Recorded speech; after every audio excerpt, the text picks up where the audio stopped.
Nilikuwa nimeweka kazi pale Udhiru, pale mahali kunaitwa Marigoini. Hapo ndipo nilijulia betting ya Aviator. Nilikuwa nimeweka biashara. Kumbe ya Aviator ni ya ukweli, naisikia tu mtandaoni. Ya ukweli, yeye ndio imeniweka flat.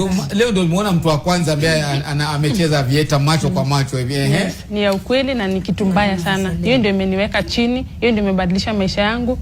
Yeye ndio imenisambaratisha mpaka sasa hivi tunaongea. Unasema ulikuwa unafanya biashara gani hapo? Ya hoteli. Ya hoteli. Nilikuwa nafanya biashara ya hoteli, nilikuwa na hoteli. Umeajiriwa ama ilikuwa ni yako? Yangu. Nilikuwa nimeajiri watu 5. Nilikuwa naweza kuwalipa kila siku na mtu anaenda na pesa yake nyumbani.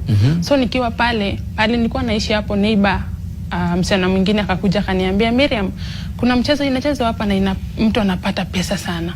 Kamuuliza mchezo gani hiyo? So that akanionyesha. Mara ya kwanza kuwin that week niliwin 260,000.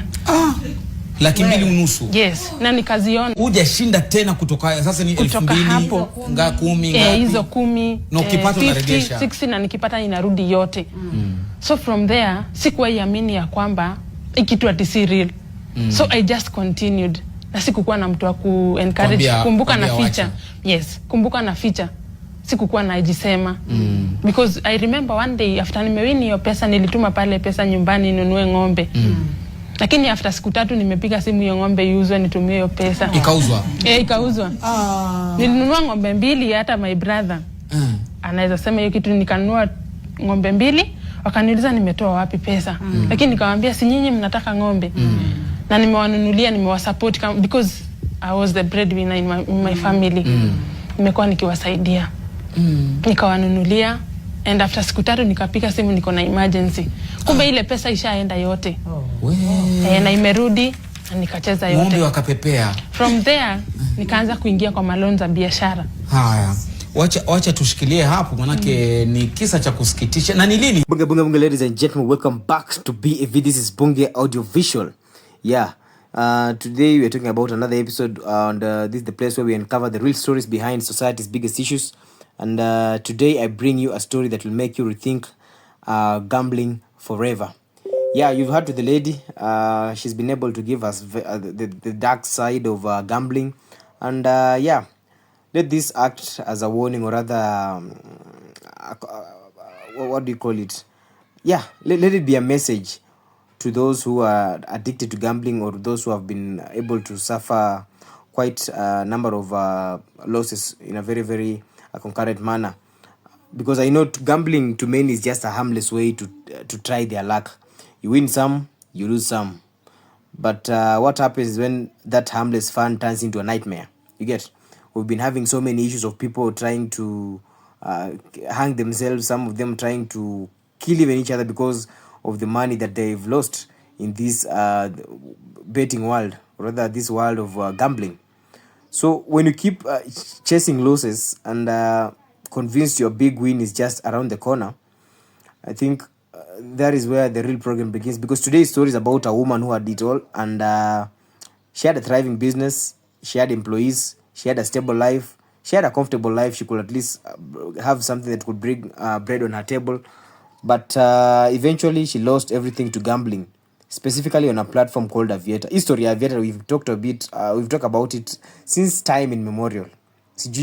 I don't know where the problem is. Shidi anakuanga wapi, because she's in the first one and she won't be the last one. But her story is a warning, and yeah, I'd like you to stay with me to the end, because I'll also explain something called the gambler's fallacy, something that I've been preaching since the beginning of time. I'm going to talk about the gambler's fallacy, which is a very, very dangerous mindset that keeps people stuck in this losing game. And without further ado, I'd like to urge you guys, kindly like, subscribe, and hit the notification bell for you to be able to get updates not only in Kenya but across the globe as well. And let's break it down and get to see the real reason why the house will always win. So the lady, let us just call her Mary, but but just let us just call her Mary. So she was a hardworking businesswoman. She owned a small but successful hotel. She employed 5 workers, as you've heard her say. So sorry for that, let us just proceed. So she was a hardworking businesswoman. She owned a small but successful hotel, employed 5 workers, and provided for herself and her family. She was living a comfortable life. Life was good for her. She wasn't rich, but she was stable, which more than many can say. So then one day a friend introduced her to a Aviator game that seemed to easy to be easy to pass up. Then she just told him that you just need to bet, watch the plane take off, and cash out before it crashes. Those are the kind of statement that she said. So she also told her that people are making thousands every day from this particular application, or rather this particular gaming platform, this betting platform. So why don't you also give it a try now that you have a hotel, you've got some sort of money that you've been able to generate as profits. So Mary was skeptical at first, but curiosity got the best of her. So she placed her first bet, and to her surprise, she won. And this she didn't win a very she didn't win a very small amount. She won about was it 260,000 Kenya shillings.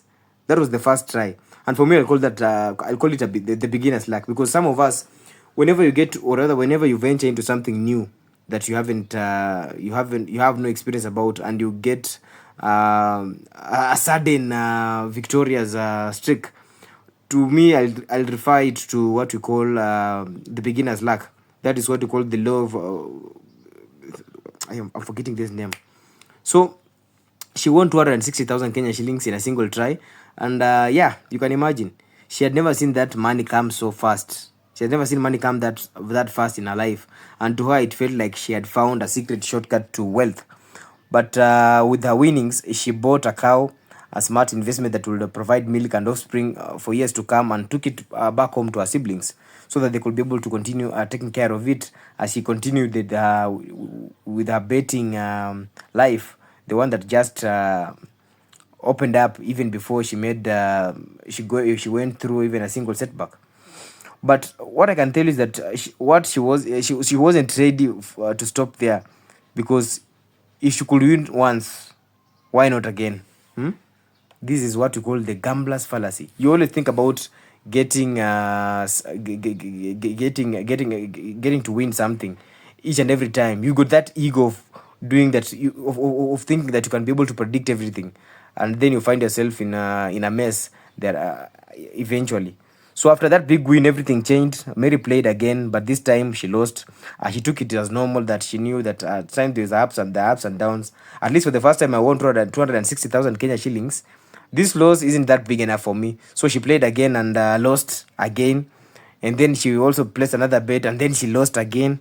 She saw I've not lost that much because I won to 60K. So these small losses like 10K, 5K, 6K, to me, they don't scare me that much. At least I'm a big winner.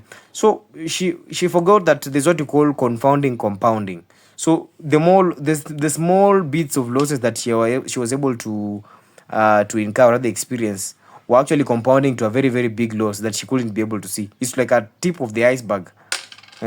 Moving with the boat, just looking at the tip of the iceberg, then suddenly it dissects your whole boat into something that you won't believe, and then you find yourself floating in the ocean with nobody to ask help from. So each time she convinced herself that her luck was about to change.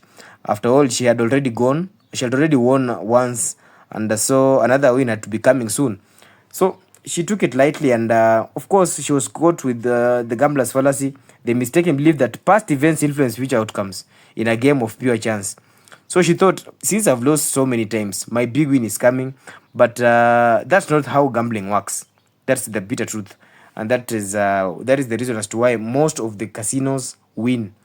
That is the reason as to why most betting firms make so much money, because they use that to their advantage. They make that feeling of the ego that is within us, that makes us think that we can be able to predict a certain outcome. That is where these houses win, because they know we have no ability, or rather no supernatural ability, to control the outcomes of the actions that we've made. So the truth is, every round of Aviator is independent. The game doesn't remember that you lost 10 times in a row, or you won 10 times in a row. So because it doesn't owe you a win. That is just an illusion that many of us have in their head. And the reason as to why most of us actually end up losing their money is because you think that the machine has the ability to know that you have lost 5 times out of 10 times. At least for the 11th time, you're supposed to get something. That is not how this thing works. Remember, these are machines, and machines have been made by people who have been able to install into them some softwares with some mathematical operations. With it's a matter of sequences. It's a matter of numbers. So soon Mary started making desperate decisions. She sold the very cow she had bought with her winnings just to fund more bets. And guess what? She lost again. Ilimtandika tena. Then she started taking loans.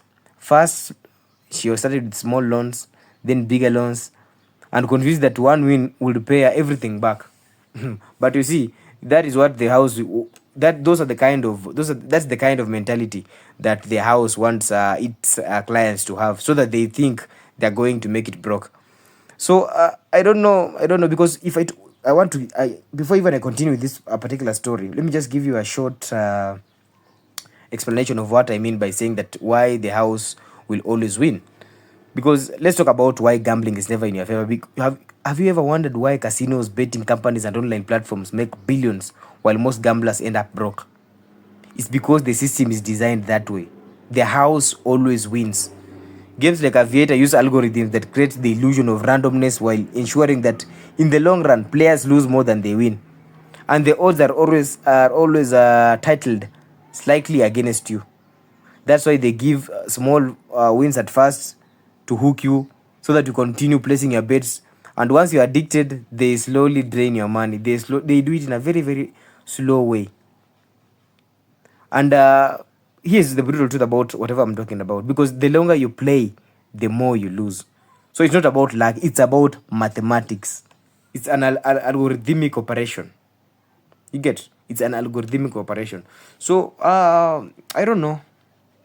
Because the story that the lady has given us is a very, very sad story. And I wouldn't like somebody, or rather anybody out there who has used his hard-earned money to lose it just to a betting firm or any other betting entity. Because we've got even people who've lost their lives. We've got people who've been able to fight each other because somebody took a loan from a friend. Then he or she ended up